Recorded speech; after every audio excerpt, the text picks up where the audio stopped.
7h, 10h. La matinale avec Kim sur Beurre FM. Et sur Beurre FM, il est 8h02 comme chaque lundi. Le retour d'Azdine Ahmed Chaouch avec la gueule de bois après la défaite malheureusement d'une de nos équipes favorites, l'Olympique de Marseille. On en parlera tout à l'heure. Voilà. Alors pardon pour les jeûneurs du Ramadan, mais le Kawa, le Rahwa est toujours servi. Et actu oblige, il est très corsé ce matin, comme souvent. Mon Kawa sans filtre, c'est le leader de la principale force de gauche, député des Bouches-du-Rhône. Il est coordinateur de la France Insoumise, héritier et fils idéologique de Jean-Luc Mélenchon.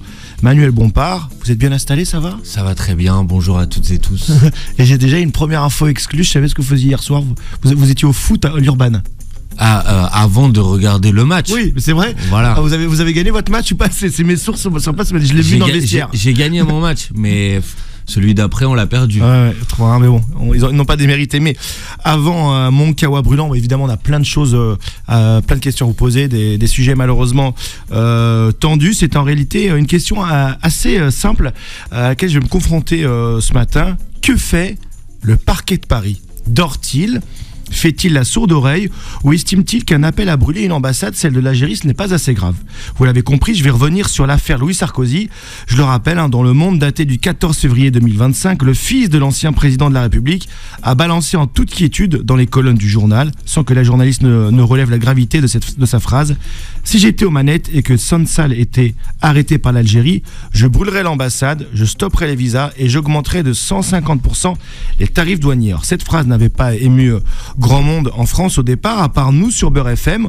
On a fait une émission spéciale, on a alerté et bingo, en direct sur notre antenne, SOS Racisme, dévoilé, alerté le parquet de Paris. Et plus récemment, mercredi dernier, nous révélions que l'Algérie, par la voix de son ambassade, portait plainte contre Louis Sarkozy. Alors, un État étranger qui porte plainte contre le fils d'un ancien président français, c'est quand même un fait assez rare. Et d'habitude, ce qui est rare, intéresse les médias. Eh bien non, toujours pas beaucoup de discrétion. Quasi aucune télé, radio, zéro journal dit mainstream n'a repris cette info. Alors je m'interroge moi sur ces raisons. Je veux pas tomber dans le complotisme évidemment, mais je pose ça sur la table. Passons pour les médias. Après tout, chaque rédaction choisit ce qui est important pour elle, mais il y a un acteur qui pour le moment est discret, inactif et pas les moindres, le parquet de Paris. Alors d'habitude rapide, réactif pour ce genre d'infraction, très facilement constatable et qualifiable, et bien là, rien. Dans un monde normal, lorsque publiquement on appelle à brûler un bâtiment, quel qu'il soit d'ailleurs, mais là, à plus forte raison, un bâtiment sensible, la justice, par la voie du parquet, ouvre une enquête préliminaire. Je vais être totalement transparent, Kim. J'ai écrit un premier mail le 20 février à 15h36. Il s'agit d'une boîte mail destinée à la presse. Bonjour, je suis Azdine Ahmed Chaouch, je suis poli, journaliste pour Beurre FM, et je souhaite savoir si dans le cadre des propos de Louis Sarkozy relayés par Le Monde du 14 février, et suite à au moins une plainte d'une association, Union algérienne, le parquet avait ouvert une enquête préliminaire. Notre radio a recueilli de nombreux témoignages de Français inquiets eu égard leurs origines algériennes. Merci pour votre lecture, bien à vous. Tu vois, c'est propre, c'est poli. Réponse du parquet le même jour à 18h54. Au début, je suis assez content. Bonjour, nous avons bien réceptionné une plainte qui est en cours d'analyse cordialement. Premier et dernier mail. Voilà, j'ai relancé 6 fois ensuite. Aucune réponse. J'ai même écrit directement sur le mail de la procureure générale de Paris. Ouais, j'ai réussi à voir son mail. Pas de réponse, rien, walou. Alors je ne veux pas une nouvelle fois tomber dans le complotisme inutile, mais je sais comment la chaîne hiérarchique fonctionne au niveau des parquets. Madame Marie-Suzanne Lequéot, procureure de Paris, a la réputation plutôt courageuse et indépendante. Elle dépend de la chancellerie du ministère, donc le ministère de la Justice. Sa carrière, elle dépend de son ministre de tutelle, c'est aussi simple que cela, et qui est ministre de la Justice ? Gérald Darmanin, dont la sarcophilie n'est plus à démontrer. Et quand on sait que le mis en cause s'appelle Louis Sarkozy, alors je n'accuse pas, je donne des éléments qui peuvent peut-être jeter le trouble ou éclairer. Alors ce n'est pas un conflit d'intérêts pur et dur, mais imaginez que dans ce milieu si honnête, Nicolas Sarkozy, qui adore utiliser son téléphone à l'époque bismuth pour faire des choses pas très catholiques, passe un coup de fil à son ex-poulain Gérald Darmanin. Ce n'est pas incohérent comme pensé. Alors je mets au défi Madame la procureure générale de Paris, et si vous faisiez votre métier dans cette affaire, et si vous ouvriez une enquête pour ces propos infâmes, publics, dangereux, et jetant encore un peu plus de l'huile sur le feu, Madame la procureure, et si, comme vous l'exige votre mission, vous étiez du côté de la victime et non pas du mis en cause et du délinquant présumé, promis, je vous réécris tout à l'heure. Manuel Bompard, rebonjour. Rebonjour. Alors j'ai pas été sympa avec mes confrères, journalistes, avec la justice dans cette affaire, mais j'entends aussi peu les politiques dans cette affaire. Chez les filles, ça vous choque pas les propos de Louis Sarkozy ? Si, d'ailleurs, un certain nombre d'entre nous ont évidemment réagi. C'est des propos qui sont inacceptables. Et vous avez raison de dire qu'il y a eu beaucoup trop de silence dans la classe politique française. D'ailleurs, Monsieur Retailleau, qui généralement est toujours très prompt à réagir à peu près à tout, à faire des tweets à n'importe quel moment, il me semble qu'il aurait dû aussi dire que ces propos sont inacceptables. Et je voyais encore samedi soir Monsieur Louis Sarkozy être invité d'une chaîne de télévision, LCI pour ne pas la citer.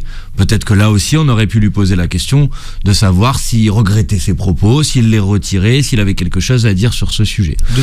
Notamment, pardon, je rebondis sur ça, notamment dans une période où on suspend facilement lorsqu'on s'exprime sur l'Algérie. Regardez, suivez mon regard, Jean-Michel Apathy. J'ai bien suivi votre regard, et d'ailleurs je veux dire que là aussi sur ce sujet, évidemment, on a réagi et que la suspension d'antenne de Jean-Michel Apathy de la radio RTL était tout simplement inacceptable et insupportable. Et la justification qu'en a été faite, je ne sais pas si vous avez pu la voir la semaine dernière, par le journaliste d'RTL, Monsieur Soto, était juste incompréhensible et inacceptable aussi. Parce que vous ne pouvez pas dire à la fois il y a des limites dans la liberté d'expression. C'est vrai, il y a des limites dans la liberté d'expression. On ne peut pas tout dire, ça s'appelle la loi. Mais en quoi les propos de Monsieur Apathy seraient contraires à la loi ? Ils ne le sont pas. Et donc à partir de ce moment-là, ils sont bien couverts par la liberté d'expression. Vous ne pouvez pas vous réfugier derrière la liberté d'expression pour empêcher de pouvoir tenir des propos qui sont des propos d'ailleurs historiquement vérifiés. D'ailleurs, on a senti l'embarras côté d'RTL et de Thomas Soto parce qu'on est sur une ligne un peu morale d'ailleurs, pas très pas légale. Pas vraiment d'argument voilà. En vérité, quoi. Oui, et puis il a le collège, il a les historiens face à lui de manière assez unanime qui expliquent que ce qu'il dit est vrai. Alors évidemment, il dit de manière punchy, il veut choquer. C'est aussi le rôle d'un journaliste, peut-être. Franchement, moi, Jean-Michel Apathy, il n'a pas toujours été très gentil avec la France Insoumise. Et pour autant, je peux vous le dire, je trouve que le sort qui lui a été réservé est inacceptable. Et je pense que c'est une bonne leçon de choses, d'ailleurs, que parfois, il faut être capable de soutenir des gens, même quand ils n'ont pas été souvent très sympathiques avec nous. Dans le même sujet, Bruno Retailleau qui menace de démissionner si la France ne renégocie pas les accords de 1968. Vous en pensez quoi de cette menace de... Ils se sont tellement indispensables, on a l'impression que pour lui, la menace serait une catastrophe pour la France. Moi, j'aimerais bien, je dis franchement, si M. Retailleau quitte le gouvernement, je pense que ce serait une très bonne nouvelle. Ce serait une bonne nouvelle pour la France, parce que depuis que M. Retailleau est ministre de l'Intérieur, on voit bien à quel point il utilise à peu près n'importe quel prétexte pour essayer de monter les Français les uns contre les autres. Il a eu des propos qui sont des propos inqualifiables. Avant d'être ministre, il a parlé de Français de papier, comme s'il y avait en France une partie des Français qui en quelque sorte ne seraient pas vraiment Français ou ne seraient pas totalement Français. C'est des propos qui sont inacceptables. Je me rappelle qu'au moment des révoltes populaires après la mort de Naël, M. Retailleau avait dit il y a un certain nombre de Français qui sont je cite, en régression vers leurs origines ethniques. Il avait dit, ce sont des propos qui sont des... Oui, il avait dit ça, vous pourrez le vérifier. Ce sont des propos qui sont des propos tout simplement racistes, il faut dire le mot. Et donc que cet homme soit ministre de l'Intérieur, pour moi, en quelque sorte, ça abîme l'image de la France. Quant à la dernière période et la dernière séquence, cette manière de créer un climat de tension, d'escalade, de surenchère permanente avec l'Algérie est vraiment totalement irresponsable. Et je pense que nos peuples, le peuple français, le peuple algérien, ils ont envie de vivre en paix les uns avec les autres. Ils n'ont pas envie de vivre en se regardant en défiance, en se regardant avec du mépris, en se regardant avec parfois même de la haine. Et M. Retailleau contribue à ce climat de manière inacceptable. Et après, si vous voulez quelque chose d'un petit peu amusant, que souvent j'essaye de leur répliquer dans un contexte qui ne l'est pas, j'en ai bien conscience, c'est que M. Retailleau est un ignorant par ailleurs, parce que si la France décidait de révoquer de manière unilatérale les accords de 1968, comme il le propose, il faut savoir que si la France décidait de les révoquer de manière unilatérale, ce seraient donc les accords précédents qui s'appliqueraient. Les accords précédents, ce sont les accords d'Évian qui prévoient la libre circulation des Algériens et des Français sur l'ensemble du territoire entre la France et l'Algérie. Vous êtes en train de dire, c'est encore une manière de parler de ce sujet, parce que sur les autres sujets, on est impuissant en France. C'est un coup de com', mais c'est pas qu'un coup de com', parce que c'est un coup de com' qui blesse, c'est un coup de com' qui pointe, qui stigmatise, qui laisse entendre qu'en quelque sorte les ressortissants algériens auraient des privilèges quand ils viennent en France, et tout ça a été largement documenté, c'est pas du tout le cas.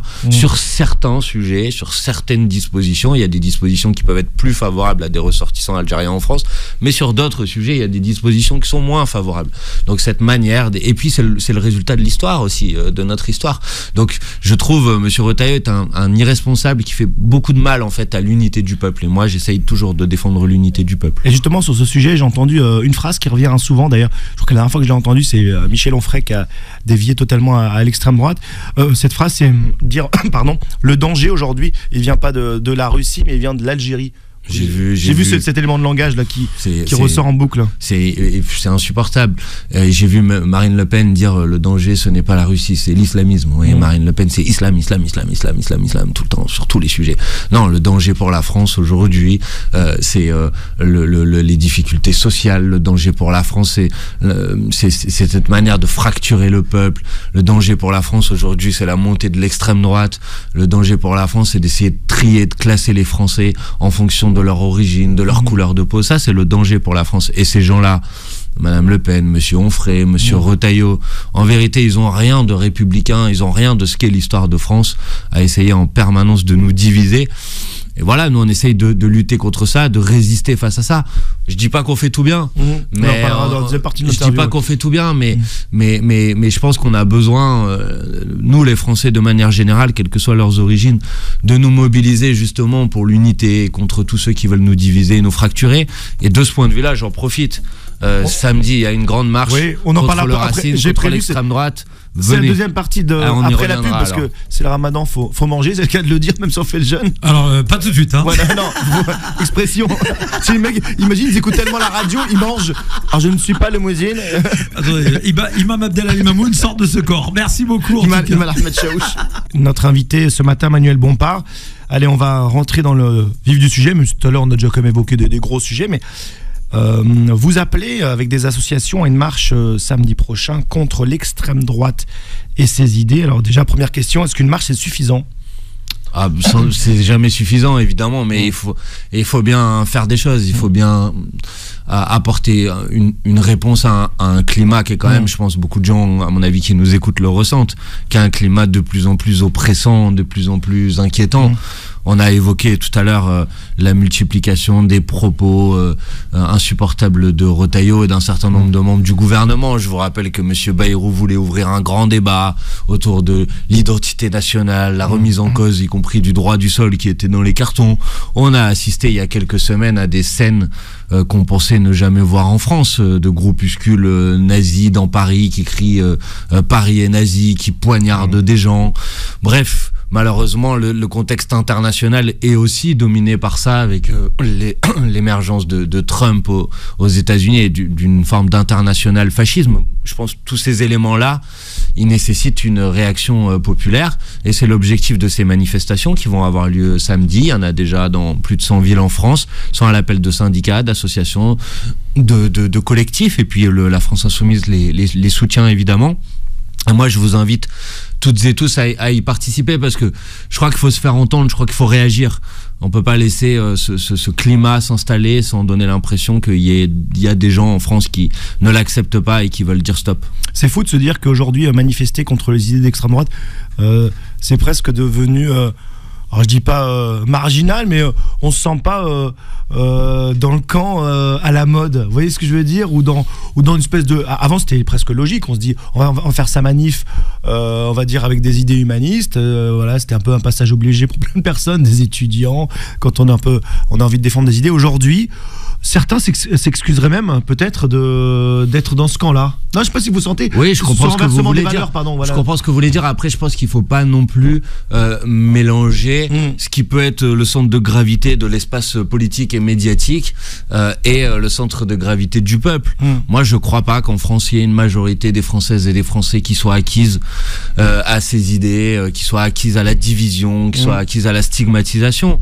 Et je pense que notre devoir, justement, c'est de pas nous laisser intimider par ce centre de gravité médiatique extrêmement oppressant, et c'est pourquoi on a besoin de moments comme ça de rassemblement populaire, pourquoi on a besoin de montrer que on a envie de vivre ensemble. Évidemment on peut avoir des débats, évidemment on peut avoir des désaccords, mais quand on en vient à pointer une personne en fonction de son origine, de sa confession religieuse, c'est plus un désaccord. C'est inacceptable tout simplement, et on veut pas de ça en France. Voilà, je pense les messages qu'on a envie d'envoyer tous ensemble, et j'espère qu'on sera nombreuses et nombreux samedi dans la rue. Alors, ce message a quelque peu été un peu brouillé, parce qu'il y a eu l'affaire dans l'affaire. Vous avez diffusé une photo, la France Insoumise, de Cyril Hanouna, jugé antisémite. Alors, ça serait une espèce de calque d'un tract antisémite d'antan. Et encore une fois, une polémique vient polluer un message fort. Qu'est-ce que vous avez à répondre à cette polémique sur les accusations d'antisémitisme ? Je réponds ce que j'ai déjà répondu à de nombreuses reprises. C'est que, évidemment, que la France Insoumise ne fait pas des visuels antisémites, et que évidemment la France Insoumise ne cible pas, ne vise pas des individus en fonction de leur religion, de leur origine ou je ne sais quoi. Et que si Cyril Hanouna était sur ce visuel, c'est évidemment pas en raison de sa religion, mais évidemment en raison des positions politiques qu'il a pris. Parce que oui, Cyril Hanouna aujourd'hui fait partie des figures médiatiques qui contribuent à relayer les idées de l'extrême droite. Vous savez, quand vous avez sur son émission plus de 50% des invités qui sont des invités d'extrême droite, je pense que ce n'est pas excessif de dire que Cyril Hanouna est un relais des idées de l'extrême droite aujourd'hui. Et donc ce visuel, puisque certains ont essayé de le comparer avec des images antisémites, on l'a retiré parce que l'objectif c'était bien sûr pas de laisser libre cours à cette interprétation qui était évidemment pas notre intention. Donc là vous dites on a fait une erreur, mais à culpa c'est... je dis puisque ce visuel a été ensuite comparé à des visuels antisémites, c'est sans doute qu'il fallait pas le publier. Maintenant ça s'est fait comment? Qui a pris la décision? Parce que souvent on a du mal à savoir si c'était vous voulez pas mettre en cause la personne qui a fait. Bon, je pense que voilà. Non mais c'est assez centralisé quand même chez vous, non? Oui, mais je pense que tout le monde peut comprendre que quand il y a un manque de vigilance, il est collectif, faut en assumer la responsabilité.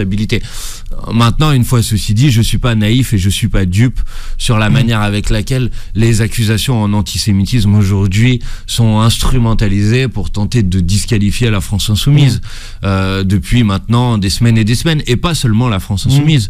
En gros, toutes celles et ceux qui parfois ont pris des positions qui pouvaient être des positions critiques vis-à-vis du gouvernement, y compris en matière de politique internationale, toutes celles et ceux qui ont dénoncé ce qui se passait à Gaza, toutes celles et ceux qui ont dit c'était pas normal que la France laisse faire sans réagir, ont tout de suite subi le rayon paralysant de l'accusation en antisémitisme. Et je pense qu'en faisant ça, en vérité, malheureusement, ceux qui le font beaucoup de mal à la lutte nécessaire et légitime contre l'antisémitisme. Parce que si vous inventez des antisémites là où il n'y en a pas, alors vous pouvez pas vous concentrer sur les vrais antisémites. Donc je trouve que cette manière de faire est extrêmement dangereuse. Elle est blessante, stigmatisante. Elle va totalement à l'encontre de Pour vous, c'est un talon d'Achille, ça se reproche quand même.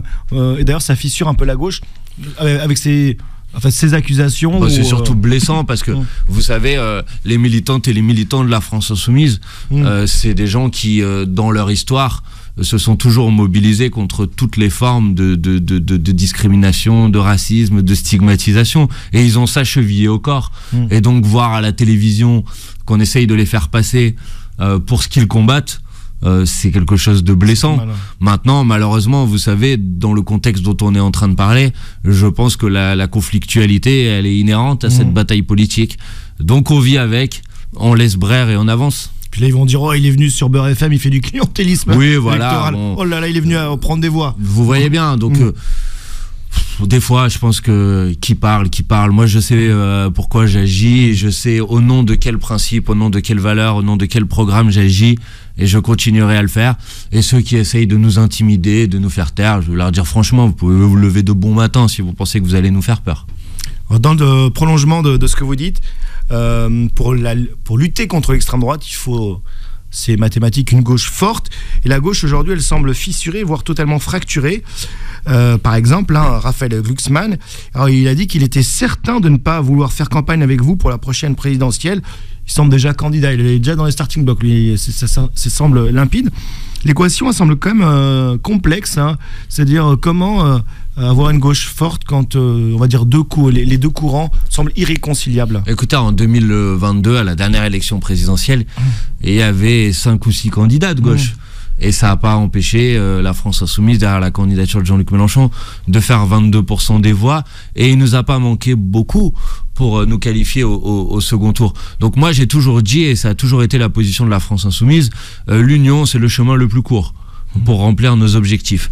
Mais pour pouvoir s'unir, il faut d'abord être d'accord, et puis il faut avoir des gens qui veulent bien s'unir avec vous. Donc si monsieur Glucksmann veut faire sa démarche solitaire, tout seul dans son coin, et fracturer, diviser la gauche, c'est son problème, je le regrette. Nous, on continuera à essayer de faire grandir la force politique, la France Insoumise, mais au-delà, toutes celles et ceux qui veulent défendre les mêmes idées que nous, pour le pouvoir d'achat, pour l'égalité, contre le racisme, pour la transition écologique, pour la démocratie, pour des relations internationales qui soient pacifiées. Tous ceux qui ont envie de défendre ces principes-là, ces valeurs programmatiques, ils sont les bienvenus pour le faire avec nous, qu'ils soient membres de la France Insoumise ou pas d'ailleurs. Et ce rassemblement-là, autour d'un programme, on continuera à le faire vivre, évidemment. Et LFI aura un candidat ou pas? C'est officiel ou pas? Il y aura un candidat 100% LFI, ou alors même ça vous vous dites s'il est trop tôt? Nous on a dit les choses de manière très simple il y a quelques mois. On a dit que nous on aspirait à une candidature qui puisse être une candidature commune avec d'autres, mais qu'on considérait que la France Insoumise avait la responsabilité dans ce cadre-là de proposer une candidature. Pourquoi? Parce que la France Insoumise, je le disais, on a fait 22% des voix à la dernière élection présidentielle. Tous les autres partis de gauche ont fait moins de 5%. On considère qu'on a quand même une légitimité, une responsabilité à proposer une candidature. On a le groupe parlementaire à l'Assemblée nationale avec le plus de députés. L'essentiel des campagnes qui ont été faites ces dernières années, je pense à la campagne législative de 2022, à celle de 2024, se sont fait très largement autour du programme, un programme très proche du programme de la France Insoumise. Donc je pense que la France Insoumise aujourd'hui elle a une position de centralité à gauche qui lui donne la responsabilité d'incarner une candidature. Mais si d'autres veulent travailler avec nous à une candidature commune, évidemment qu'on est favorable à cette optique, et le message est passé. Jean-Luc Mélenchon, c'est fini, ou il va s'accrocher et peut-être encore faire... Mais pourquoi vous dites s'accrocher?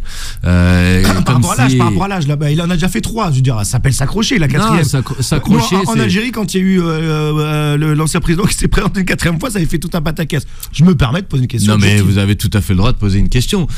Mais s'accrocher, non. La question, je crois que Jean-Luc Mélenchon, il a été d'ailleurs assez clair sur le sujet. Il a dit, moi, j'aspire à être remplacé. C'est les termes qu'il a employés.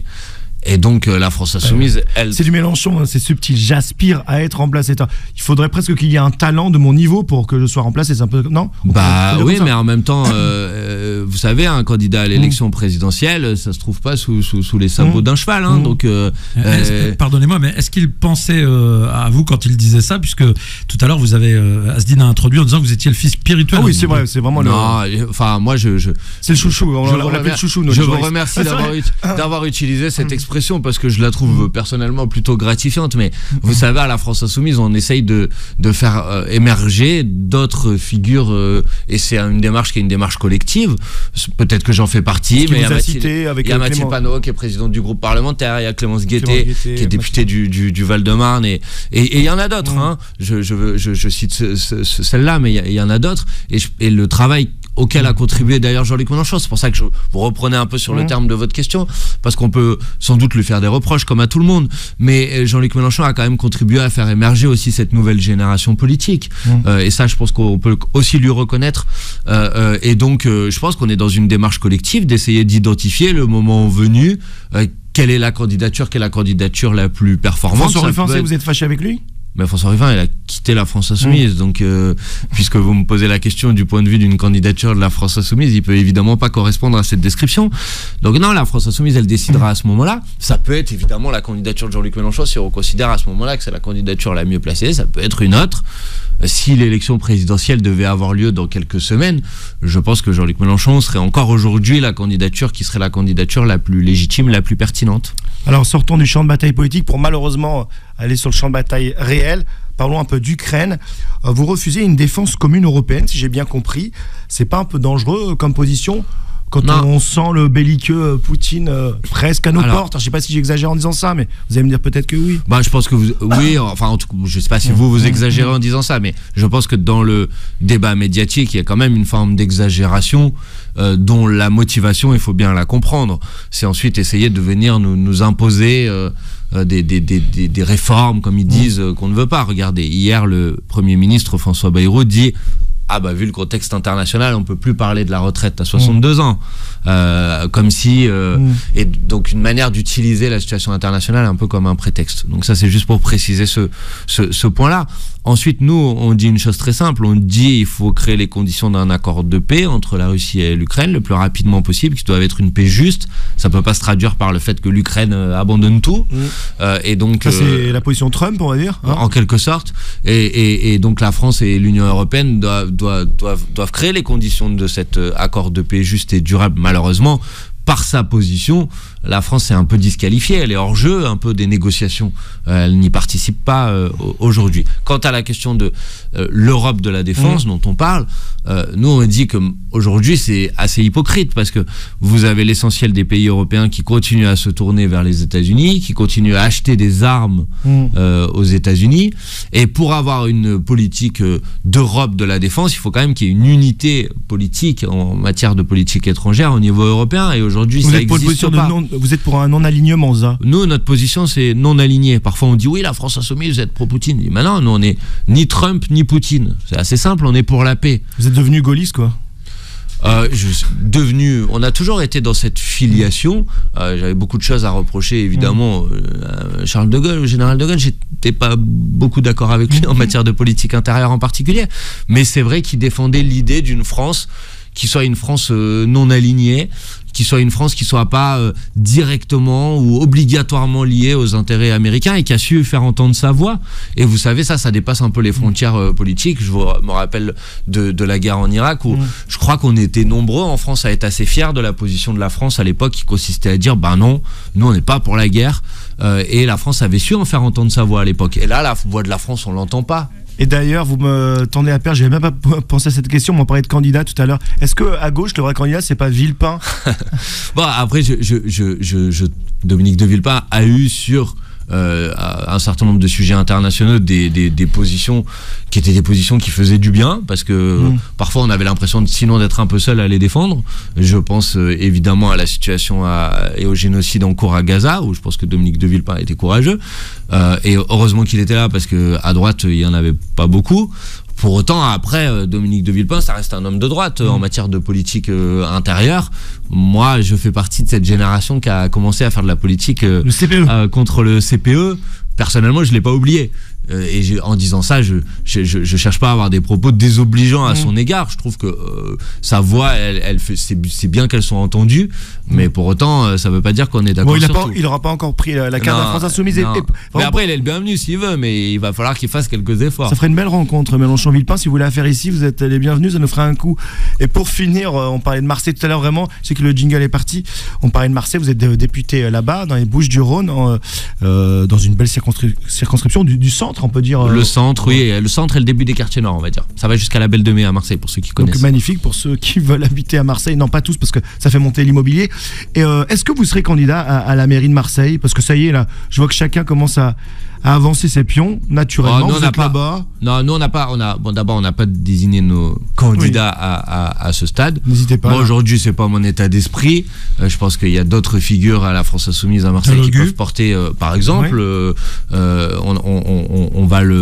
on procédera en quelque sorte à la désignation de nos chefs de file dans quelques semaines. On l'a pas fait encore pour l'instant. En tout cas, la France insoumise, elle dira son mot à Marseille. Elle participera aux élections municipales. Elle portera un certain nombre de propositions avec sa liste, programmatiques. Elle sera pas avec le maire Payan ou de toute façon, le maire Payan a dit qu'il n'était pas question de travailler avec la France insoumise. Après, la France insoumise, elle sera peut-être avec d'autres aussi. Il y aura peut-être d'autres formations politiques avec nous. Mais en tout cas, on a des choses à dire aux élections municipales à Marseille. Vous savez, la situation des écoles qui était quand même parmi les grands sujets de préoccupation, malheureusement ça n'a pas avancé suffisamment. Un certain nombre de promesses qui avaient été prises pendant la campagne des élections municipales à Marseille, je pense par exemple à revenir en régie publique, en remunicipaliser les cantines par exemple, n'ont pas été suivies d'effet. Donc nous on a des choses à dire sur ce sujet. J'ai pris juste 2 exemples parce que c'est pas l'objet de notre discussion aujourd'hui, et ces choses-là et ces propositions-là, c'est déjà un programme. Allez, vous pouvez le dire, non, c'est quelques premières pistes d'un programme, mais on présentera un programme en temps voulu, vous inquiétez pas. Ça arrive vite, on travaille, on est au travail, et quand ça sera le moment, on le fera. Merci pour Merci à vous. ces réponses, Manuel Bompard, qui était donc notre invité pour le Grand Kawa. Il a dit plein de choses. Hein. Ah bah oui, là, Va falloir bosser avec le community manager. Là, faut que je lui dise, il y a ça, il y a ça. Il est à l'affût, 7h, 10h. La matinale avec Kim sur Peur FM.